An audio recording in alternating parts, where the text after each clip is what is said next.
YouTube, welcome back to the channel. This is a very sad video today. Magnus Carlsen vs Hikaru Nakamura. You might be wondering, why is this a sad video? This is like the biggest matchup in chess. This is the best rivalry. Both players are contemplating retiring from classical chess. I mean, the El Clasico of chess, the biggest possible game in chess. A game that has helped chess grow over the years. It's all eyeballs are on it. Today was most probably their last ever classical game against each other. Both Hikaru and Magnus doing interviews after the game saying they just don't enjoy classical chess anymore. They both think it's unlikely that they'll continue their classical careers. I mean, we can only hope this isn't true and this is just a very reactionary response, but obviously we just don't know.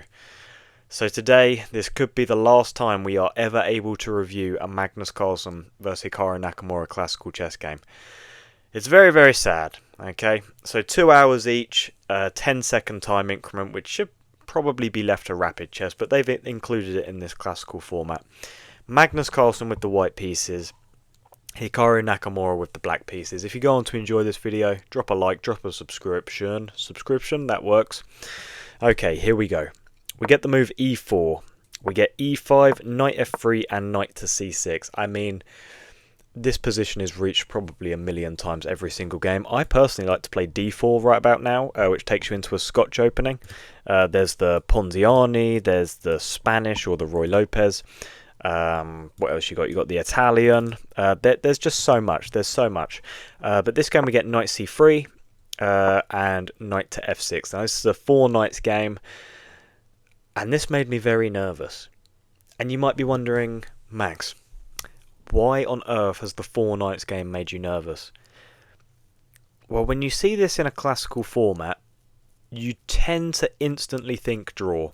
It's like when you see black going for a Sicilian, you always think, oh my god, they need a win today. They're really going for it. They're going to push on for this win. This is one of those openings where it just feels like it's going to peter out into a draw. It always seems to. It's just how these things go.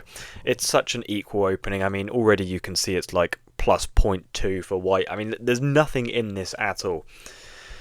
Bishop over to b5, so sort of like a Spanish, just with a knight on c3 this time, and bishop to b4. So Hikaru mirroring every move Magnus has made so far. I mean, it makes you nervous, doesn't it, that their last ever classical game is just going to peter out into a boring draw. But guys, never fear, because in Norway chess, even if we get a draw, we get another game. Okay? So if this game were to end in a draw, we would be reviewing another game. Short castles for Magnus, short castles for Hikaru. Bishop takes, pawn takes back. Knight jumps over to e5, picking up the pawn, and then we get rook to e8. The idea behind this isn't to win the knight, obviously, it's actually to win the pawn on e4 back. So knight goes back, bishop takes, of course. It's the only defender of this pawn. Pawn takes back, and then the knight jumps over to e4. So material, all equal. Both have exchanged a pawn, a knight, and a bishop. Very common position in a Spanish, or I guess I should say a 4 knights game. Rook goes to e1, knight jumps back, bishop over to f4, and then we get a trade of rooks. Now, bishop comes over to f5, targeting the knight. No real imbalances in either side. I mean, both have double stack pawns on the c-file. In terms of development and king safety, we are literally the exact same. I mean, the position is literally symmetrical, except Magnus has his queen on e1 instead of d1. Okay, we get rook to d1, we get queen to e8, sorry. f3 is played, f6 is played, and this is where I knew it was going to be a draw. Okay, I mean, most of you that watched this live would have known after move 4 that it was going to be a draw, but I held out hope. Okay, I held on to a little inkling of hope that we were going to get a real banger of a game, and one of them was just playing mind games with the other and didn't even want a draw. But no, we get a trade of queens, and after king f2, it was always going to be a draw, because at some stage, Hikaru's going to play like rook to d8, and we're just going to get a repetition on the e-file. But one last hurrah, pawn comes up, kicks the bishop back, and then rook goes to d8, king e2, check, moves back, check, moves back, and we get a draw. So now what happens, you might be asking, because like I said earlier, it doesn't end in a draw. Well, in Norway chess, it goes to something called an Armageddon. Both players bid for time. So Hikaru will have a certain amount of time to get a draw in the position. So let me just change tab. Hikaru with the black pieces, Magnus with the white. If you have the black pieces, you have less time, but you only have to draw to get a win. So a draw or win, and you win. Magnus has to win this game, otherwise no points. D4, D5, and C4. So Magnus, very cultured man, playing the Queen's Gambit. We get C6. This is known as the Slav defense from Hikaru. Knight F3, Knight F6. The Slav is a very draw-ish system. I remember Fabiano Caruana doing an interview about it, basically slating, saying it's not a serious opening if you're looking to win. You're just playing for a draw, which obviously Hikaru, a draw, does wonders for him. Knight goes to c3, and then we get this d-pawn taking on the c-file.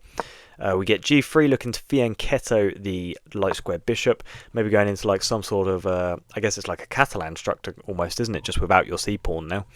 b5 is played, only real move because obviously you have to defend this pawn. I don't know why it's not highlighting. So you get this awkward little structure here. Bishop goes to g2, we get e6, opening up the dark square bishop. Short castles, bishop b7, knight jumps over to e5, and queen to c8. Engine didn't really like queen c8, did it? It sparkled a little bit at us. Just wanted a6. I mean, that's such a funny looking structure, isn't it? I mean, that does just look pretty ridiculous.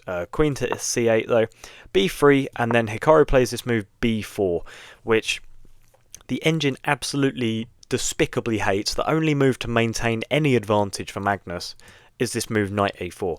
Now, if I was shown this, I would never play this in a million years. Why on earth would I put my knight on the rim? Knight on the rim is dim, is what I've always been told. But the knight goes over to the rim, Magnus finds it. I guess the idea is looking to put your knight on c5 because there is now no b-pawn or d-pawn that can sort of attack the knight, forcing it to move away. So it's a wonderful little outpost for the knight. We get this move c3. We get a3 challenging this b-pawn. What is the best move here? It is this move. Wait, no, it's not. Oh my god, you're meant to bring this knight back to d7. Oh my god, I wonder why that. I guess offering a trade to try and get rid of this e5 knight. And then when, I don't know, takes and then takes, you're sort of developing your knight off its square. But this knight jumps forward, we get takes and takes. And now this is a mistake because, well, the engine wants Hikaru to take, Magnus to take, and yeah, somehow in this position your rook is basically nullified. It's going to take a few moves to get into the game. I guess you have a c3 pawn that's doing well if you're Hikaru, but that is not the position we get. We get this move, knight to c3. This is an absolutely gorgeous looking move. I'll just show it.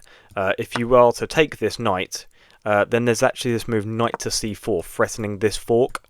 So let's just say you play, I don't know, let's say you go king to d8.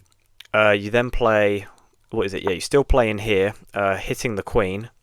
So let's say you play like, I don't know, queen here. You then have this fork of the king and the rook. So I don't know how on earth you calculate that in all this time. How long did Hikaru spend on this move?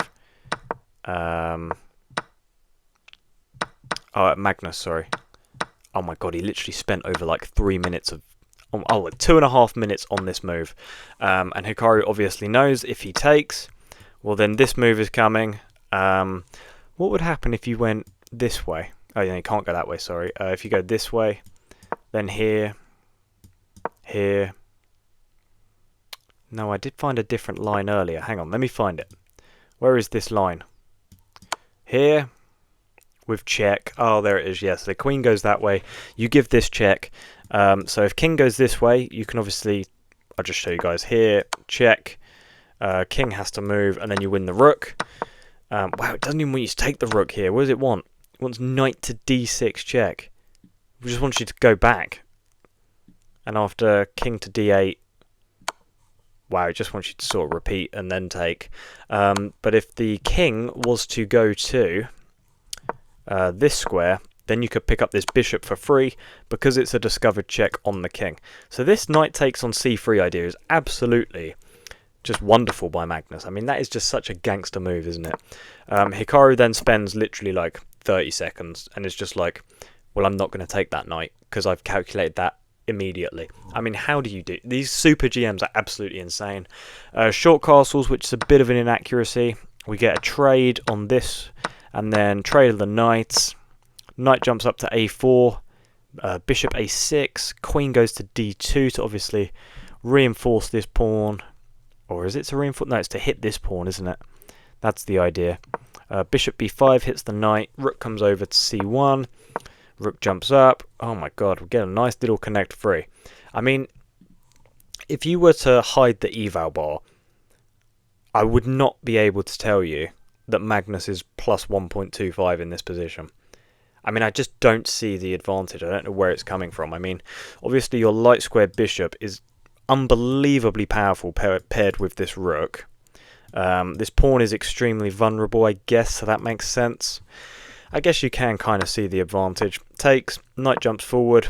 Oh my god, the rook jumps up to c5. This is insane, isn't it? We get a trade there. Rook c8's a mistake. What did the engine want? The engine wanted you to go back to like queen d2, queen e1. Rook goes back though. Push to h4. Rook comes over. Get queen c3. Knight jumps forward, hitting the rook, but then we get this exchange of rooks. Oh my god.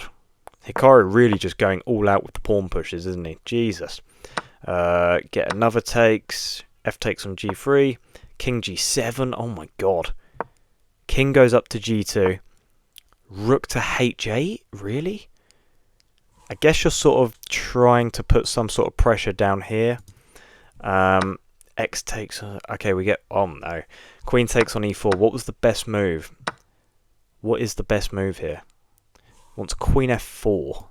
Oh wow, it just wants you to take the queens off the board. It just says you're literally up a pawn. Just get the queens off the board, simplify the position and go on and win the game.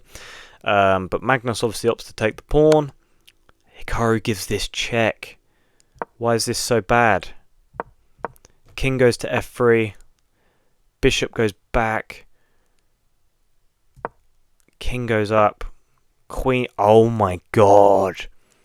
Oh my god, but there's a check. Oh my god, Hikaru's whole idea here is to play here. Play rook h4.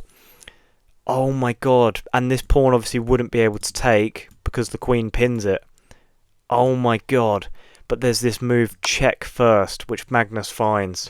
Then the king moves, and now this is no longer a threat on winning the king. Winning the queen, sorry. Oh my god. Sorry, I'm literally like learning as we're watching this. I didn't catch the end of this Armageddon, but that is absolutely disgusting.